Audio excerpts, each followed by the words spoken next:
The convergence of our voices is the song of our beauty. Many voices will speak here, the song woven through diverse notes.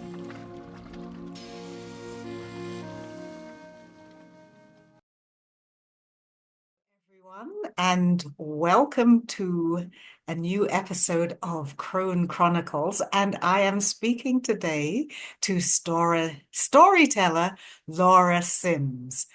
So, Laura, how would you describe yourself?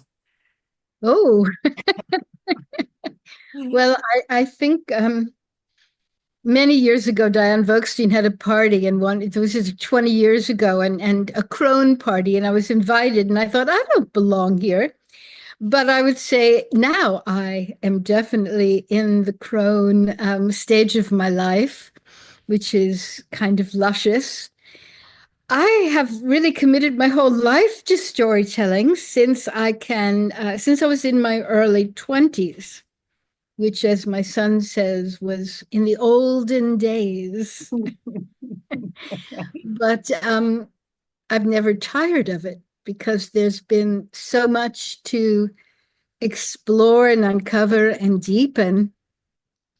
So I teach, I perform a lot. I used to be mostly a performance storyteller, and now I do it, but I'm teaching, I'm writing a great deal. I really mentor people as best I can, and am part of lots of projects worldwide working with storytelling in different ways. So I don't know if Yeah. that sums it up. I live in Manhattan. I live in this astonishing space, which is, you know, a large old converted factory, and now they are like the high end renovated, but I'm living in one of those kind of old places, and I'm surrounded by images of my stories and indigenous peoples and travels that I've made and books. So there Yeah, we are. that's a wonderful space to live in. And now that you teach a lot of storytelling, who do Hmm. you teach? Who's interested in learning? Well, it's quite interesting who is interested. I think that at this moment that that it's really expanded for who is interested in storytelling. At one point, there were lots of people who wanted to be only professional storytellers or educators working with children, or corporate people who wanted to brand, and that was never my strength or passion.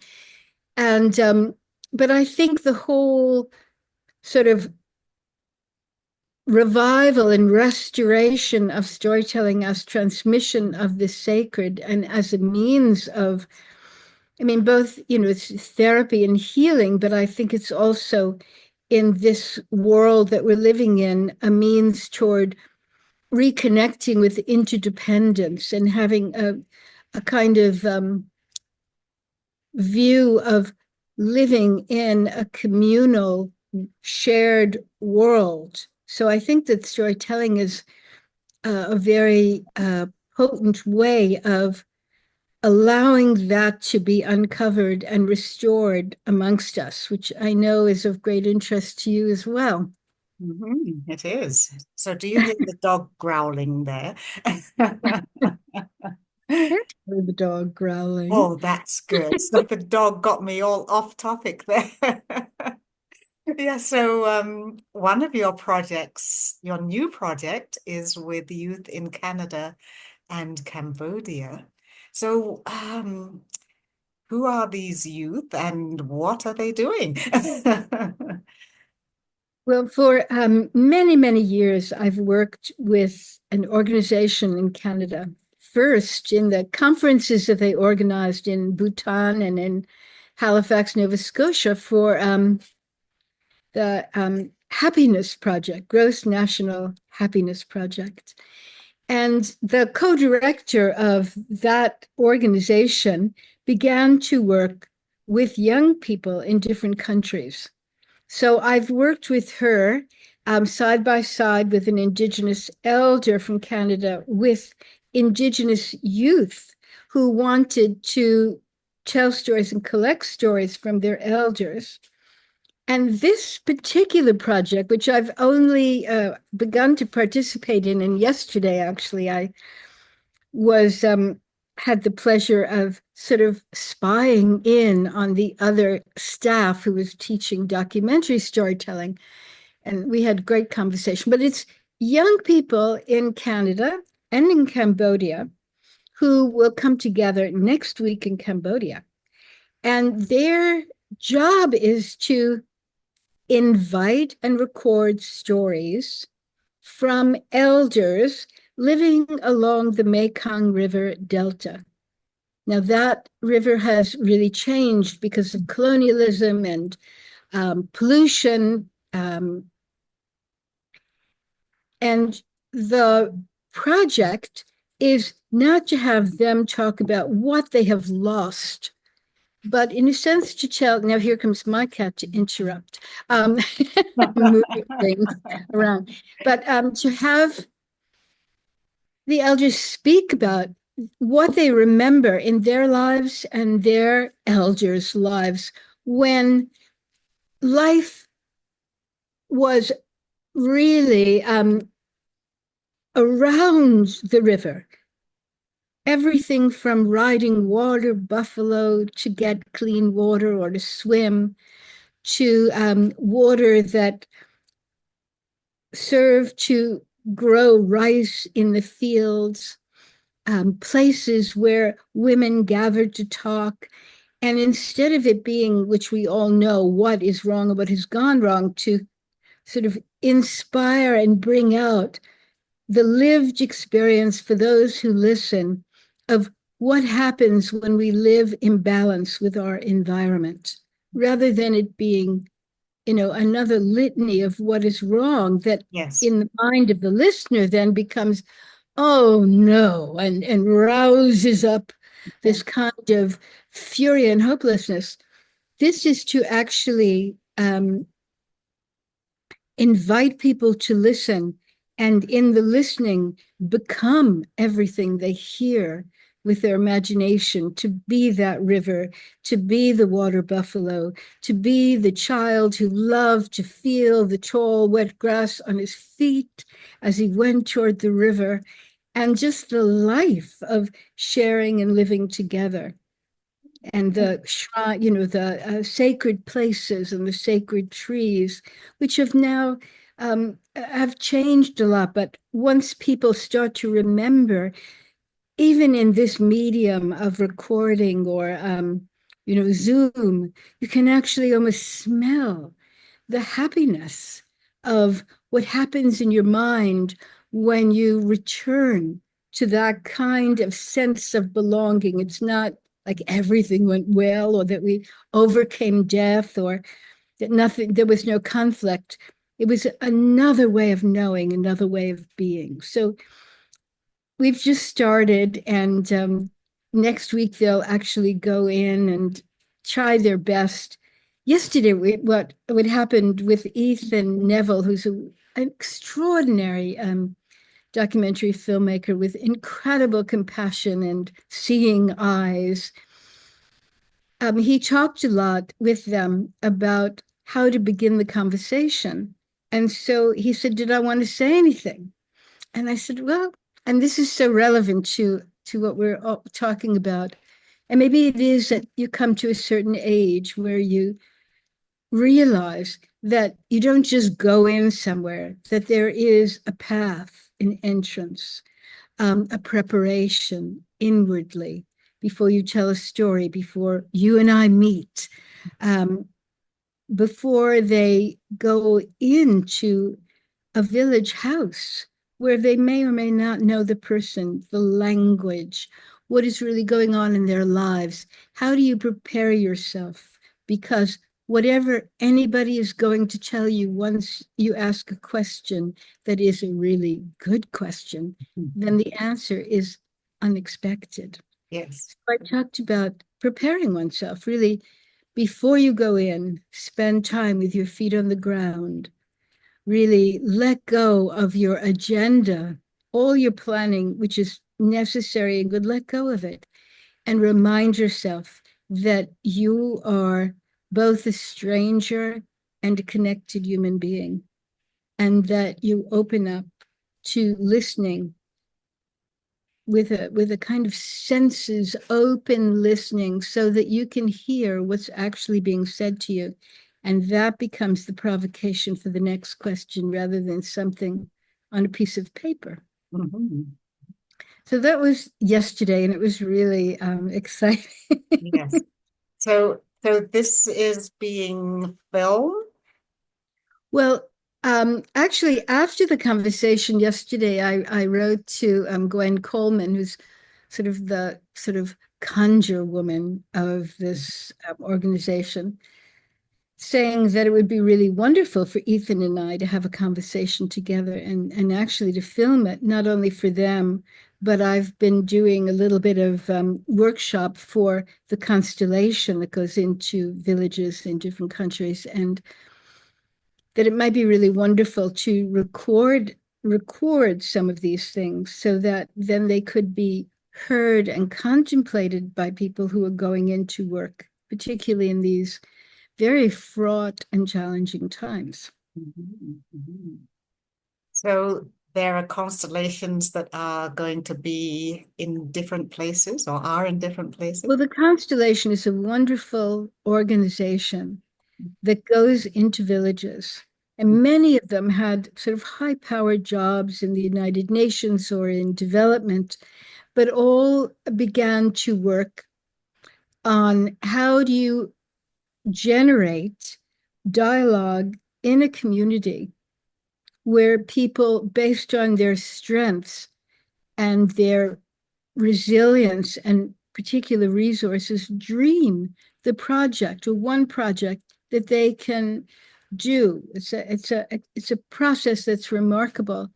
And I studied with them for a year because I worked in lots of places and I felt that, oh, I did good work. I learned a lot, but I didn't know how to generate a sort of continuum that would go when I left, Mhm. Yeah. to be honest. So I wanted to learn more about that. And that really changed my life, Mhm, mhm. even my storytelling, Ah. my relationship to the cat, who is now trying to find a comfortable place on my knees. So the three of us, and your dogs. So that's kind of, it's been a process. There are all those years of telling stories, which I completely still do and love, was interrupted by various things in my life and then COVID. And being home during those years of COVID, first I thought I would, oh my God, I've been traveling for 30 years, I'll go mad. But the truth was, I loved being home. Yeah. And it was not only being home in my house, but it was being home in my original passion for engaged storytelling. So I went back, I thought, what did I really make of those books that I read? I didn't know anything, and I'm not sure I know anything now. So I went back, sort of trying to find what had inspired me in the very beginning to go on this path, which my family was absolutely horrified by. There was no roadmap, no degree, nothing at all. And yet I was somehow, it seemed like I was just sort of following along. And now I think that each of us is summoned to something. Yes. Yeah. And you talk about the use of storytelling to dream. So what a great thing that is to be able to dream. And because it's by dreaming that we bring about change, we bring about what is needed. Yes. And well, a great thinker and a man who brought council training to the United States named Jack Zimmerman, is a kind of dream doula. Mhm. And for as long as I know him, if I really have a dream that seems bigger than my immediate ability to respond to it, then I would call Jack. Yeah. And he would ask a series of questions. And what I thought the dream was in my, reaction at first, I would let that all subside and then look and let the images speak. And then it would be guidance, but it wouldn't be like an instruction like the old woman on the road saying, when you get there, do this and don't do that. Yes. It was the unpuzzling that allowed the message to arise. And he once said that in the last trimester, when a child is in the womb, they're dreaming very close to the dream. And then they come into the world dreaming. And then we tell them, oh, it's just a dream, and not to pay attention to it.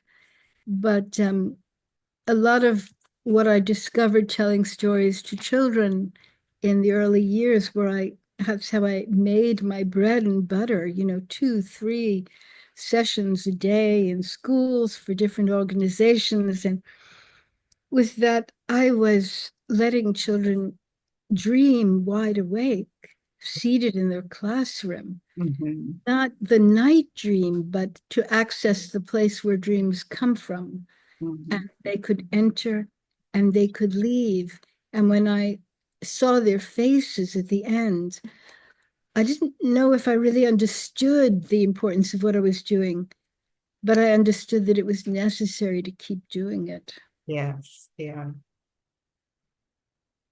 Oh. Yeah, I think if we don't have that experience of the oral story, it somehow makes us more constricted. Well, there I want to ask you how you see that. Interview you. I think that the key to what you're saying is oral. Mhm. Yeah. And of course, who tells the story, Mhm. how they tell that story, how they realize the story that they're telling, and their relationship to the listener is essential. So if someone can speak, recite, memorize, kind of put their tongue to the chronology of a written text and say that that's the story. And I think that's a kind of performance monologue event. And Mhm. it has tremendous value, of course. Mhm. And if that's what you have, that is great. Mhm. But my passion is how to distinguish between the tyranny of the chronology of the story that has been constructed Mhm. for the written page and at a particular time, in a particular understanding of the world, and then sort of listen in and unpack and unfold the story so that what's actually taking place in the alchemy of the event itself can arise and meet us in these contemporary times. So that's the process, which has taken about 45, 50 years to have any confidence. Because, I'm too, we grew up in this addiction and particular understanding and sort of mistaking the way in which the story is written down as belonging to the teller previously. And I wanted to, from the very first moment I accidentally told the story, I wanted to understand or just taste or realize what happens between the storyteller and the listener. This Mm. is so different. Yes, it is. Yeah. Yeah. Hey, little buddy. So you have some books on storytelling, um, and you have some books on stories themselves. And how do you feel about writing down the story and what that means to the story that it's put down on this print? Well, that's a fantastic question and a very rich question. So the other day, I was writing in my journal and I thought, I have finally found a voice as a writer Mhm.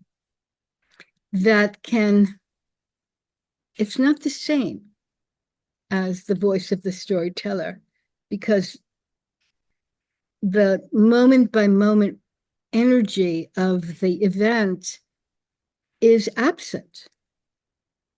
But there is a poetry and a way of writing the story that can possibly inspire or generate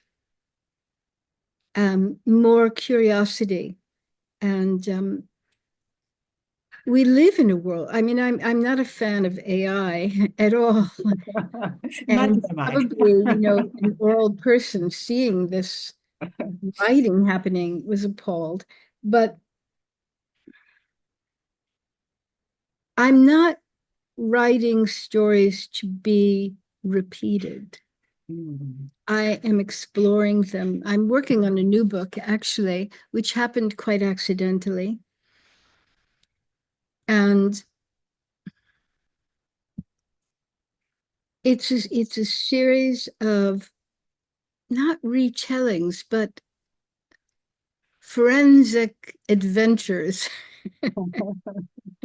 So I was asked, for instance, to participate in it's called Fairy Tale Variations online, in which five people would retell the story in some way of Beauty and the Beast. And I never was a fan of the story, Mhm. which immediately made me interested in agreeing to do it. Yeah. And I thought, oh, what do I do with this, in some ways, moralistic patriarchal story? How do I how do I get in there and find out what is happening there? Because Beauty, who's the youngest of six children and who cares for everybody, when her father, the merchant, is going off and the sisters ask for dresses and jewelry and so on, all the things we love, she says, no, just bring me back a rose. Well, I know from so many profound fairy tales and myths and spiritual stories that the request for a rose is where the real journey of restitution begins. So I tried to look at that and look at that as the core of the story. And the way that I do it is by weaving personal stories of my life in and out of the fairy tale. And I don't tell the fairy tale in all of its details, although in some situations I might. And but while I was working on this story and thinking, oh, what can I do with this? Literally, my college roommate, who I hadn't seen for like 25 years, called me. I said, oh, please come over. But we fell instantly into talking about a boy that we both were completely smitten with. And he with both of us. So we might date her for a month and then me and so forth. And we would endlessly talk about this. Yes. and we admired his charisma. He was handsome, and we were laughing and talking about it. And then I said, "Well, what do you think happened to him?" And she knew something that had happened to him that was really a catastrophe. Oh.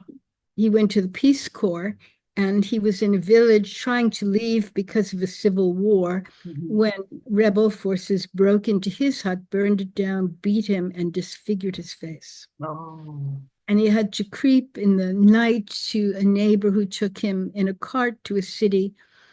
And she said, "Well, I know that he was there for a long time and he came back, but I don't know where he is or anything else." And we both realized we did not know his last name. Oh, wow. Jason, I mean, we were just smitten Yes. at the time. And I then tried to like throw myself back into working in Beauty and the Beast because I was haunted. Mhm. And when I really came to that part of the story where, Beauty, in a sense, sacrifices her life to marry this grotesque man so that her father and her family are saved. She loves her conversations with him. He's so kind to her, Mhm. but she cannot imagine marrying the beast. Mhm. Mhm. So I wrote down, well, I couldn't really stop thinking about the boy. And so he then began to appear in every crevice of the story. Yes. And then I told what happened to me on a subway with a man who was a very crowded subway where you don't really look at anybody in Oh, Manhattan. yes. Same in And Toronto. I think it's a little less. Anyway, I don't know. Yeah. I've never taken a subway in Toronto. Um, but I finally looked up to see who it was. It was hanging over me. And I just saw a man whose face was like plaster, basically.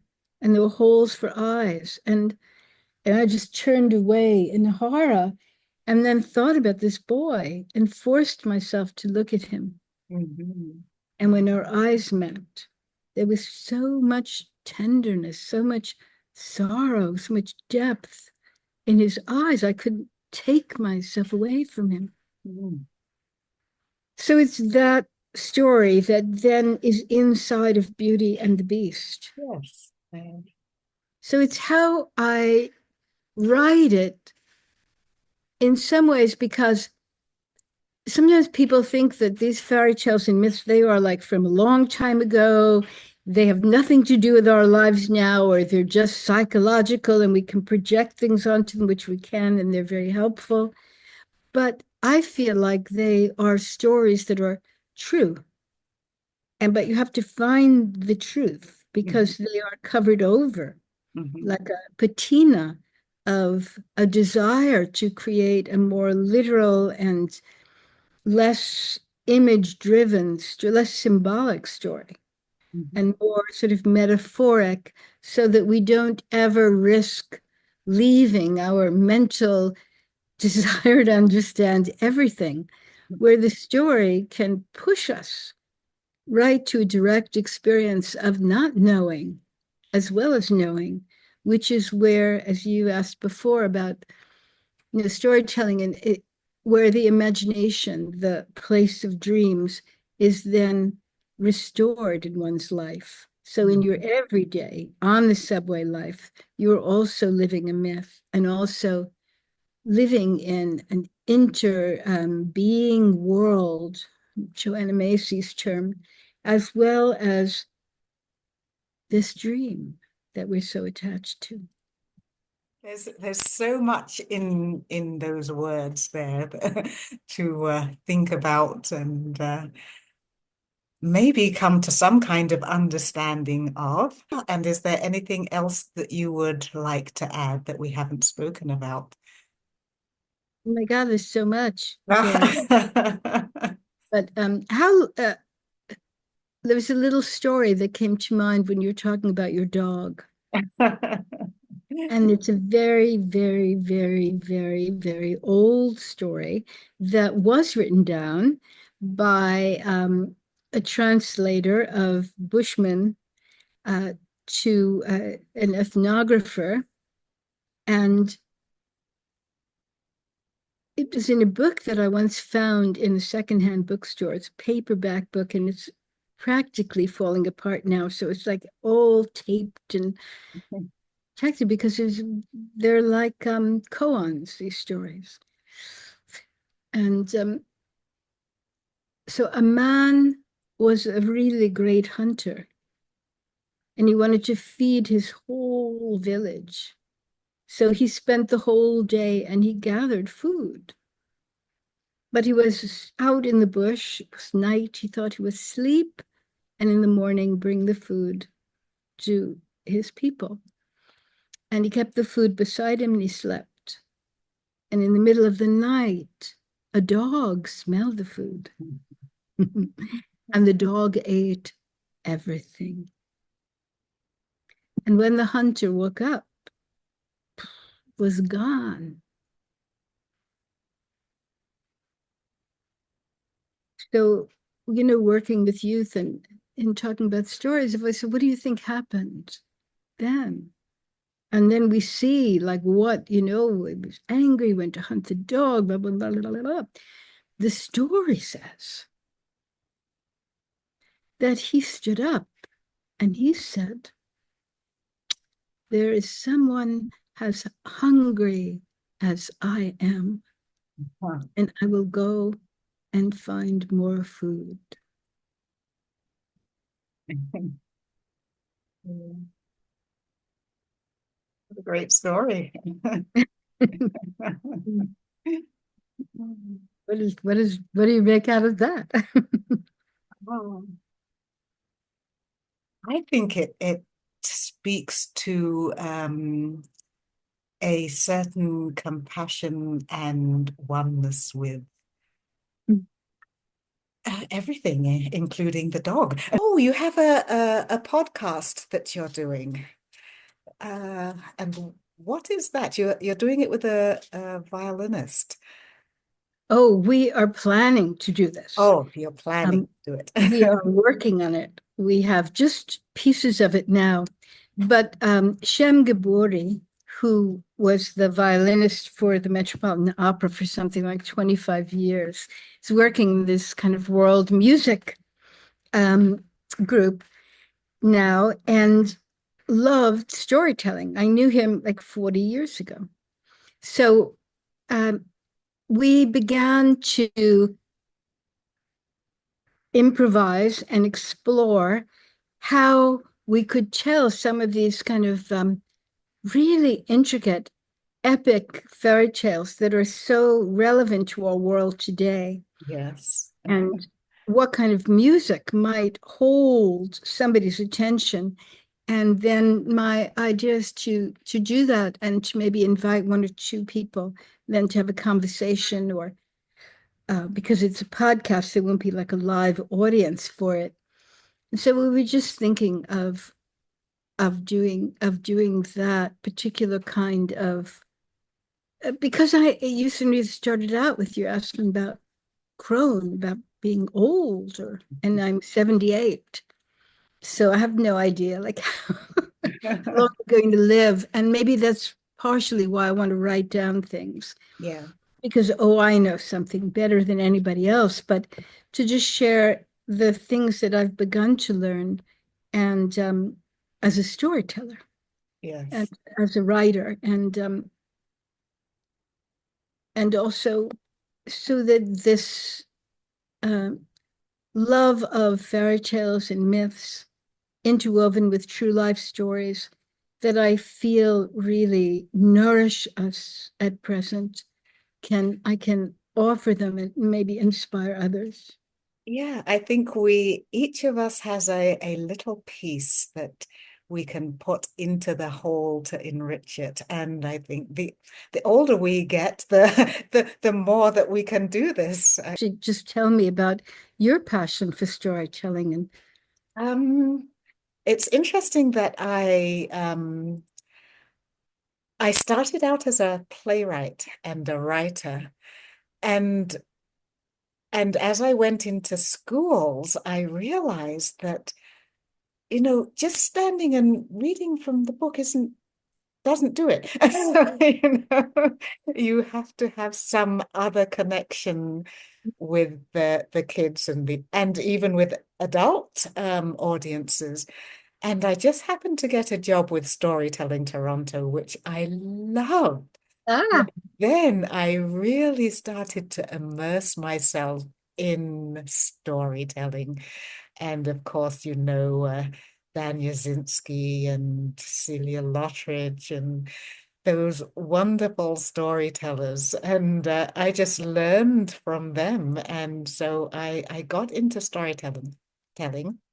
And I'm still a theatre person, but now I have this, and I haven't really started it yet. I'm just working on the idea of doing and using again the myths because the old myths are so deep and rich as like theatrical, immersive, interactive mm, story that I would mm, like to start working mm. with people. And so it's not just me telling a story, it's the audience also being part of the story. And I think that's the truth of storytelling. It is not a solo performance. no, no. Your background and your last name, Nyoka. Oh, Nyoka is a chosen name. Huh? I was reading actually a children's book to my kids when they were young, and I saw that name. And I said, I like that name. And it means snake, and it's in Bantu. And Oh, it was at a time when I was just because I'd grown up not knowing anything about Africa. And I was just starting to explore Africa and things about Africa. And I thought, this is the name I would like to use. And it was it's a long, complicated story about my legal name and my father, who I never knew. And I thought, uh, I think I'll use a different one, a different name for my public face. So it's Nyoka is so what I chose. interesting. Yeah, For yeah. the Bantu, the python. Yes, Great yes. deity. And actually, the first children's play that I wrote and a follow-on book had the python as a central part of the story. Mm. Yeah. And you grew up in Toronto? I grew up in London. I lived in South Wales for a bit, and then I went to Toronto as a 17-year-old. Huh? And lived in Toronto a long time. But now I don't. Now I'm in Western Canada, in the British Columbia, a lot of the time. Oh, Yes. mm. And British Columbia. Ah, that has a nice feel for me. I seem mm. to feel a closeness with the land there. Wow, yes, I can understand that. Mm. Mm. Well, so beautiful. I wish you well. It sounds like this theater piece will be completely luscious. Yes. Ah, you use the term luscious about being a crone. So how do you say lusciousness is involved with being a crone? I think it's the moisture of sort of fearless creativity and compassion and connection. Mm. Because what you're describing makes me think that everyone who's involved in this piece will become the myth Yes. in their own meaning. And luscious also has its taste. It's being able to absorb and swallow and um, something is rich, it's not limited, which is what you said at the beginning. It's not limited. So that I mean, I haven't thought about it before, but we can think about it together. Yes. Yeah, yeah. Wow. Hmm. Okay, well, I think we will end here.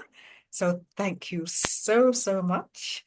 Thank you. It was And a really rich and enjoyable conversation. thank you. And Thank I want to thank my audience as well and hope you enjoyed it as much as I did. So thank you, everybody.